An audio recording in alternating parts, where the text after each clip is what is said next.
एक बार फिर आपको लिए चलेंगे लाहौर, जहां पर मज़ार इकबाल के बाहर वज़ीर इत्तलात अतातार इस वक्त मीडिया से गुफ्तगू कर रही हैं। और इस तरह की बातों को फरोग दे तो मैं समझता हूँ कि ये फिर तो इनके लिए कश्मीर का मसला, इनके लिए फ़लस्तीन का मसला कोई मानी नहीं रखता। तो हम जिस विजन पर अमल पैरा हैं, मैं समझता हूँ कि वो इकबाल की सोच के ऐन मुताबिक है कि नौजवानों को एम्पावर करना, और नौजवान मुल्क का मुस्तकबिल हैं। पंजाब के अंदर भी जिस तरीके से शहबाज शरीफ साहब ने लैपटॉप दिए नौजवानों को, पीस स्कॉलरशिप दिए, मरीम नवाज शरीफ साहिबा भी उसको आगे लेकर चल रही हैं, नौजवानों के लिए काम कर रही हैं। और दानिश स्कूल बनाए कि वो नौजवान जो यतीम थे, जो एजुकेशन अफोर्ड नहीं करते थे और पसमानदा तरीन इलाकों से ताल्लुक़ रखते थे, आज कोई डॉक्टर है, कोई इंजीनियर है, अपनी अपनी फील्ड में वो आगे बढ़े। कहने का मकसद ये है कि नौजवानों को आगाही देना, नौजवानों को एम्पावरमेंट देना, ये इकबाल के फ़लसफ़े के मुताबिक आगे हम इस पर अमल पैरा हैं। और देखिए, बाहर के ममालिक में हम जाते हैं तो शहबाज शरीफ साहब का बड़ा क्लियर विजन होता है कि हमने कर्ज़ नहीं लेने, हम इन्वेस्टमेंट को फ़रोग देंगे, हम तजारत को फ़रोग देंगे, सरमायाकारी होगी तो पाकिस्तान आगे बढ़ेगा। और सरमायाकारी हो रही है दोस्त ममालिक की तरफ से, तो इंशाअल्लाह ताला ये इकॉनमी दिन ब दिन इम्प्रूव कर रही है। इस महीने अक्टूबर के महीने के एंड तक जो वर्कर्स रेमिटेंसेज तफसीलात बाहर से आई हैं, $3 अरब है। हमने IMF से $7 अरब लिया है, और जो पाकिस्तान की इस साल रेमिटेंसेज पहले क्वार्टर में आए वो $8.8 अरब के आए हैं। महंगाई 6.7% के ऊपर है।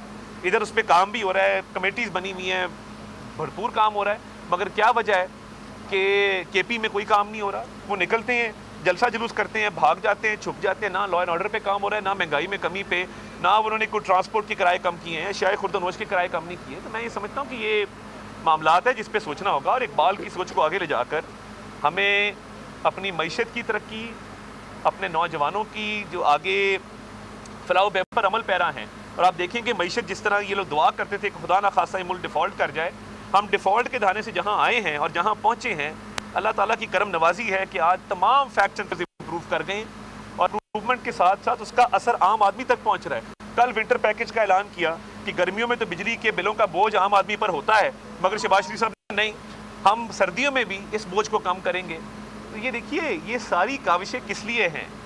ये उस तरह नहीं है कि इधर बुजदार को बिठा दिया, उधर पिंकी बैठ गई, उधर गोगी बैठ गई, इधर हार ले ली, इधर अंगूठी ले ली, और कहा जी डॉलर के रेट का सरोकार मुझे नहीं है। डॉलर के रेट का सरोकार जो वज़ीर आज़म को नहीं होता, उसको तो TV से पता चलता है कि ऊपर हुआ है कि नीचे हुआ है। देखिए, करेंसी की स्टेबिलिटी की वजह से आज फॉरेन एक्सचेंज रिजर्व आपके $11 अरब पे पहुँच गए। तो ये तमाम मामलात हैं, और इंशाअल्लाह ताला आप देखेंगे कि पाकिस्तान तरक्की करेगा। मियाँ नवाज शरीफ की क़यादत में मियाँ शहबाज शरीफ, मरीम नवाज शरीफ साहिबा जिस तरह काम कर रहे हैं, ये मुल्क इंशाअल्लाह ताला इसका मुकद्दर है कि ये तरक्की इसने करनी है, और यहाँ के लोगों ने फलाह बहबूद पानी है। और हम इंशाअल्लाह ताला आपको ये पाकिस्तान, एक सुनहरा पाकिस्तान, एक खुशहाल पाकिस्तान बनाकर। अच्छा तार साहब, ये फरमाइएगा कि जो सियासी इस्तेकाम की आपने बात की है, क्या आप समझते हैं कि सियासी इस्तेकाम जो है इस वक्त एक सियासी पार्टी के जो सरबराह हैं वो जेल में हैं जी, और वो एहतजाज कर रहे हैं मुख्तलिफ जगहों के ऊपर और करते भी हैं, और ये भी कहा जा रहा है कि हमारे जो मामलात हैं पाकिस्तान के, एक कॉल अवे है कि वो कैदी नंबर 804 जो है ऊपर आ जाएगा अगर वो कॉल आ जाती है। क्या आप समझते हैं कि आपकी हुकूमत है, आप रजिस्ट करेंगे अगर कॉल आती है? देखिए, पहली बात तो ये है कि वो आ गया है अमेरिका में सदर, तो उसके भी कोई इम्पैक्ट आएगा? देखिए, मैं बड़ा मज़े का खेज बात है, यूनियन काउंसिल का चेयरमैन इलैक्ट होता है ना, तो SHO को फ़ोन करता है कि मेरे काउंसलर का निक्का भरा जड़ा है वो जेल दे विच है, ते उन्होंने दर सलाखा च बाहर कट दिओ, बाहर मंजी शंजी दे दिओ, और 2 दिन बाद उन्होंने रिलीज़ कर दे। ये जो स्टेट टू स्टेट मामलात होते हैं ना मेरे भाई, ये फॉरेन पॉलिसी डिक्टेट करती है, और ये स्टेट्स के मामलात आपस में बड़े कॉर्डियल होते हैं, और उस पर पूरे थिंक टैंक्स मौजूद होते हैं, फॉरेन डिपार्टमेंट्स मौजूद होते हैं, जिनकी आपस में एक अफ़हाम व तफ़हीम से मामलात आगे चलते हैं। और पाकिस्तान ने हमेशा कहा है कि हमारा हर मुल्क से ताल्लुक़ अपनी नौइयत का है, और अपनी ना सिर्फ अपनी नौइयत का है, बल्कि मैं ये समझता हूँ कि पाकिस्तान के जो ताल्लुकात हैं बहुत बेहतरी आई है फॉरेन पॉलिसी के अंदर, और ताल्लुकात बहुत बेहतर हुए हैं पहले से। तो ये इस तरह फॉरेन पॉलिसी वर्क नहीं करती जिस तरह एक बयानिया बनाया जा रहा है। ये मज़े का खेज़ एक बात है, और मैं समझता हूँ कि ये इस पे ये संजीदा बात नहीं है, इसको इग्नोर करना चाहिए। उनकी अपनी पार्टी में भी 2 बयानिया इसके ऊपर चल रहे हैं, और जिस तरह मैंने बात की, मैं दोबारा दोहराऊँगा कि आज यौम इकबाल के ऊपर हम मज़ार इकबाल पर मौजूद हैं। जो इत्तेहाद व इत्तेफाक की कौम को ज़रूरत है, नौजवानों को एम्पावर करने की ज़रूरत है। देखिए, ये कौम के सामने है कि जिन्होंने सिर्फ बातें की और जिन्होंने सिर्फ काम किया।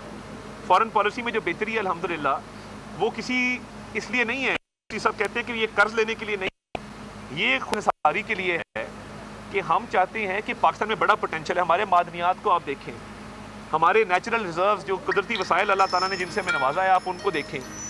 आप हमारे बाकी वसाइल को देखें तो पाकिस्तान में सरमायाकारी की बहुत गुंजाइश है, पाकिस्तान के साथ तजारत बढ़ाने की बड़ी गुंजाइश है। मैं आपको अगर मुख्तसर बताऊं कि जो इकबाल की खुदी का कॉन्सेप्ट है, हम बाहर जाके क्या बात कर रहे हैं, हम कर्ज की बात नहीं कर रहे हैं, इमदाद की बात नहीं कर रहे हैं, हम क्या कह रहे हैं। सऊदी अरब ने कहा कि जी हम यहाँ पे जो सरमायाकारी कर रहे हैं वो अब उसका हुजम बढ़ गया है, और वो आप देखिए कि वो अरबों डॉलर के अंदर चला गया है, और पहले जो मुआहदे साइन हुए थे उसमें भी जो है वो मज़ीद बेहतरी आई है, तो वो 6 अरब डॉलर से तजावज़ कर गया है। और वो 6 अरब डॉलर से जो तजावज़ किया है वो कई मुआहदे साइन हो गए हैं। अलबैक उनकी फास्ट फूड चेन पाकिस्तान आ रही है, बाकी उनके जो अरामको खुल गया, यहाँ पे पहला पंप अरामको का खुल गया है। ये कैसे हुआ है? ये सरमायाकारी पाकिस्तान के अंदर आई है ना। कतर वाले कह रहे हैं जी 3 अरब डॉलर की सरमायाकारी हम करेंगे, आज़रबाईजान ने कहा जी 2 अरब डॉलर की सरमायाकारी हम करेंगे। कल अबू धाबी वाले आए थे, उनसे एडी पोर्ट्स के हमारे MOU साइन हुए हैं। तो जब ये देखिए आपके फॉरेन एक्सचेंज रिजर्व जो हैं वो 11 अरब डॉलर पे पहुंच जाएं और आपकी रेमिटेंसेज 8 अरब डॉलर क्रॉस कर जाएं, और सिर्फ पिछले माह में वो 3 अरब डॉलर क्रॉस कर जाएं, इसका क्या मतलब है? जो नौजवानों के लिए हम स्कीम ला रहे हैं जिसमें लैपटॉप्स हैं, जिसके अंदर स्कॉलरशिप्स हैं, नए स्कूल्स हैं, कॉलेज हैं, यूनिवर्सिटीज़ हैं, नौकरियों का इससे बेहतरी होगी, एम्प्लॉयमेंट इंक्रीज़ होगी, इन्फ्लेशन कम हो रही है। इसका मकसद क्या है? मकसद ये है कि इकबाल ने जो इत्तेहाद और इत्तेफाक का पैगाम दिया, यूथ एम्पावरमेंट का पैगाम दिया, हम यूथ को इकट्ठा करें, यूथ को हम पोटेंशियल ये दें कि देखें ब्रेन ड्रेन भी जो बात होती है ना जी, नौजवान बाहर जा रहे हैं, अच्छी बात है, इतनी बड़ी स्किल्ड फोर्स हमारे पास है, किसी और मुल्क के पास नौजवान इतनी बड़ी तादाद में नहीं है जितने पाकिस्तान के पास है। तो ये लोग जब बाहर जाएंगे, ये रेमिटेंसेस कैसे आ रहे हैं? ये जितने हमारे लोग बाहर काम कर रहे हैं, ये अपने घरों में जब पैसे भिजवाते हैं तो रेमिटेंसेस इंक्रीज होते हैं, आपके फॉरेन एक्सचेंज रिजर्व बढ़ते हैं। तो देखिए हम मुल्क को तरक्की की शारा पर गामजन कर रहे हैं अल्हम्दुलिल्लाह। और यौम इकबाल के ऊपर कल शहबाज शरीफ साहब ने भी ये बात की, विंटर पैकेज इतना बड़ा पैकेज आया, गर्मियों में जो सब्सिडी आई थी वो उस पर 50 अरब रुपया फेडरल गवर्नमेंट ने दिया, 45 अरब सूबाई गवर्नमेंट ने दिया। अब जो विंटर पैकेज आया है कि बिजली का जो बोझ है अवाम पे ना पड़े, सर्दियों के अंदर भी पेट्रोल सस्ता है पिछले साल से, आटा सस्ता है पिछले साल से, बिजली सस्ती है पिछले साल से। ये 3 इंडिकेटर्स हैं जो डिक्टेट करते हैं कि किसी भी मुल्क के अंदर महंगाई की शरह ऊपर जानी है या नीचे जानी है। ये तीनों चीज़ें सस्ती हुई हैं, महंगाई नीचे गई है। शहबाज शरीफ साहब ने इतनी काविश की इसके ऊपर, पहले दिन आए कहा जी इकोनॉमिक रिफॉर्म मेरा एक ही एजेंडा है, मैंने इकॉनमी ठीक करनी है। और यहाँ पे ऐसे लोग थे ये जो अब कह रहे हैं कि फ़लाँ आया तो हम रिहा हो जाएंगे। देखिए ये वो लोग हैं जिन्होंने IMF को लेटर लिखे कि पाकिस्तान खुदा ना खास्ता डिफ़ॉल्ट कर जाए, जिन्होंने 9 मई के अपने शोहदा की यादगारों पे हमले किए अपने सियासी लीडर की खातिर। मैं दोबारा दोहराऊंगा, कोई सियासी लीडर, कोई सियासी जमात पाकिस्तान से बड़ी नहीं। पाकिस्तान है तो हमारा वजूद है, पाकिस्तान है तो हमारी इज्जत है, और मरते दम तक हम ये कहते रहेंगे। मकसद सिर्फ इतना है कि ये लोग KP के अंदर किसने रोका है कि आप एजुकेशन पे काम ना करें, हेल्थ पे काम ना करें, इंफ्रास्ट्रक्चर पे काम ना करें, आप लॉ एंड ऑर्डर पे काम ना करें, आप दहशत गर्दों को ना रोकें। वो कंटेनर पे चढ़ के कभी इस्लामाबाद इधर छुप गया, उधर निकल गया, ये मतलब लुकन मिट्टी खेल रहे हैं। ये कोई स्टेटहुड है, ये कोई सीरियसनेस है? ये इनका गैर संजीदा रवैया है कि ये कौम को तकसीम करना चाहते हैं। वहाँ पे जैक गोल्डस्मिथ की कैंपेन चलाई है आपने उसने बयानात दिए इजराइल के हक में, फ़लस्तीन के ख़िलाफ़, और वो फंड कर रहे हैं पूरा उस जंग को। आपने एक भी मजम्मती बयान किया कि जैक गोल्डस्मिथ के बयान की मजम्मत करते नहीं कर सकते, क्योंकि जिन्हें इजराइल की फंडिंग की है उन्होंने ही इस सियासी जमात की फंडिंग की है। फॉरेन फंडिंग और क्या था? यही था। अब मसला ये है कि ये लोग लीडर की रिहाई चाह रहे हैं, NRO। इनसे पूछना मुतालबा क्या है? भाई ये सियासी केसेस हैं।